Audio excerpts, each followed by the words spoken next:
So currently we are at the Mixer 1 tab over here. So the Mixer 1 and the Mixer 2 tabs are not separate tabs. They are basically two views. Why this is important? Because I can have my Mixer 1 for the first set of inputs, channel 1 to 16, while in the Mixer 2, I can have my masters, which is like my LR, my C bus, my M bus, my Q bus, my talkback, my matrices, or I can also have the groups and effects selected over here.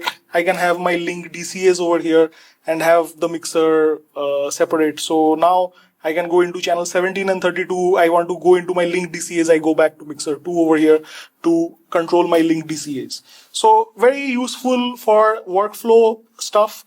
Particularly if you want more control, you can do something like this where you go into your setup section. In the fader bank, I have set it to follow mixer 2. You can change it. You can make it follow mixer 1 window. So now the faders have picked up the routing, the fader positions of the mixer 1 window. If I go into the different fader bank, it will pick it up accordingly.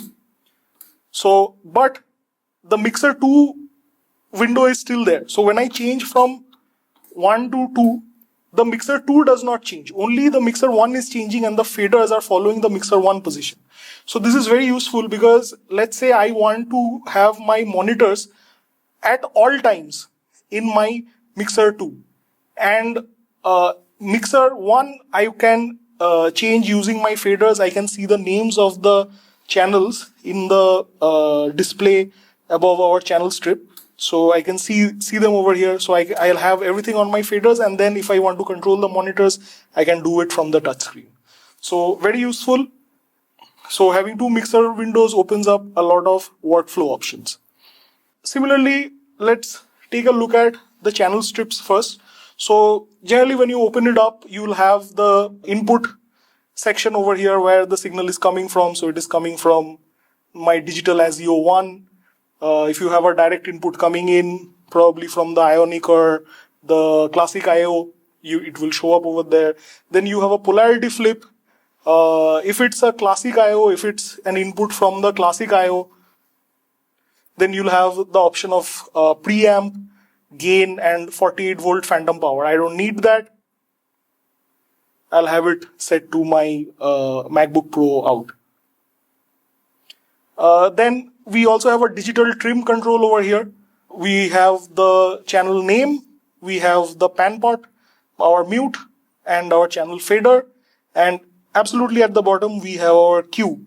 So Q, basically solo.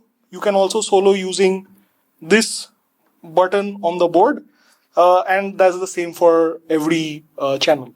You can see that all of these are mono channels, but we have two stereo channels over here. So to turn anything into a stereo channel, you need to select it, flip to stereo. If you want to turn it back if you want to turn back into mono, flip to mono. So this is basically an overview of the input section. Now we have channel modes over here. So by using these channel modes, we can tackle different parameters on the channel strip itself without changing our tab. So if we go into our rack,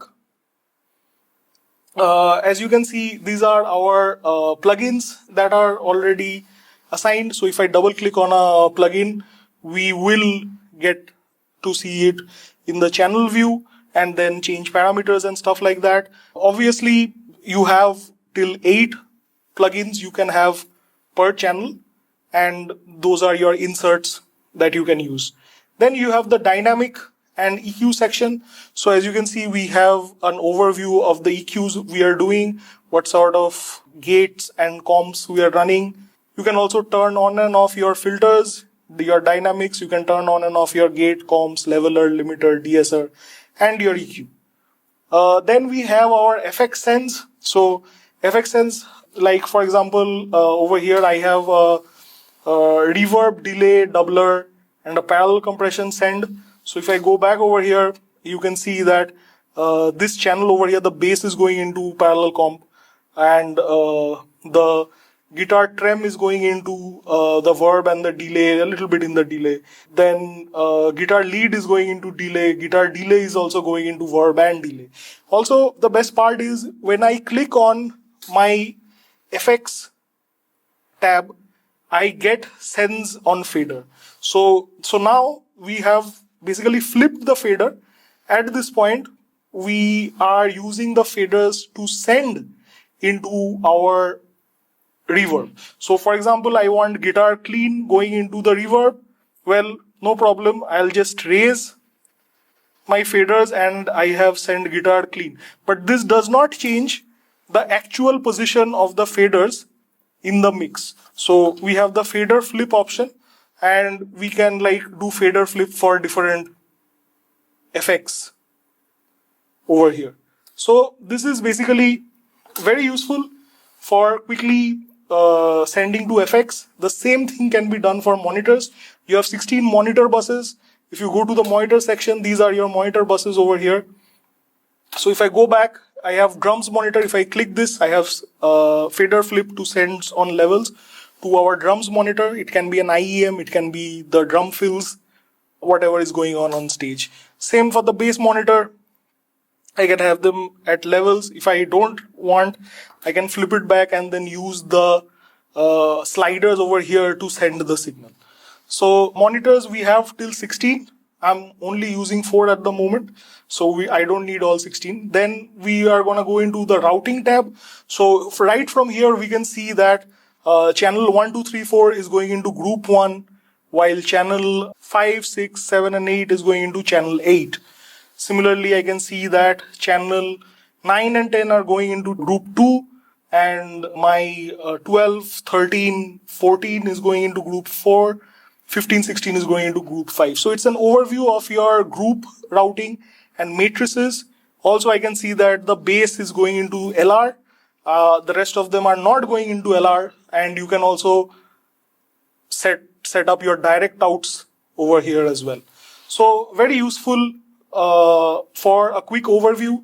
Obviously, if you have very fat fingers like mine, this might get a little bit problematic because you will make mistakes. So I will recommend using the patch window for your routings. Then we have our channel overview. So whatever the selected channel is, you can look at the channel overview over here.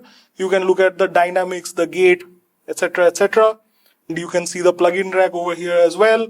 You can see the links where how we are using the linked DCAs, and you can also see mute group assignments over here. So for each channel, so if I hit click, this is for the kick. For the snare, this is what's going on in the snare. So you can get a basic overview without going into the channel tab right on the Mixer 1 window. So we have other modes as well. If we go into the next page, we have Dugan speech. So Dugan speech, for people who are used to Allen and Heath S7000 or D-Live stuff, you will know about the AMM, the automatic mic mixer. So it is sort of like that. It's great for conferences, roundtable stuff, seminars. You can almost automatically balance all the speakers. And then we similarly have Emo IEM. So this is basically an IEM system that goes beyond your stereo IEM. You can do stuff like position instruments behind your player, behind your artist, in front of the artist, etc., etc.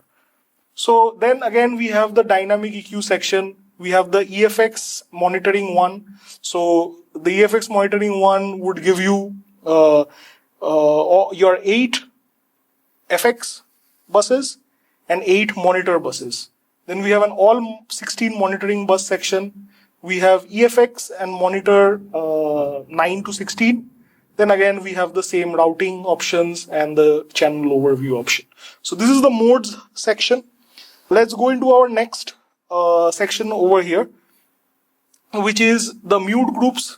So if I play something and if I hit mute group 1 over here, you can see that a lot of things are mute. So the drums are completely muted over here. Similarly, if I hit 2, the guitars are muted. So these are our mute group assignments. Mute group assignments help you to quickly mute multiple channels at the same time.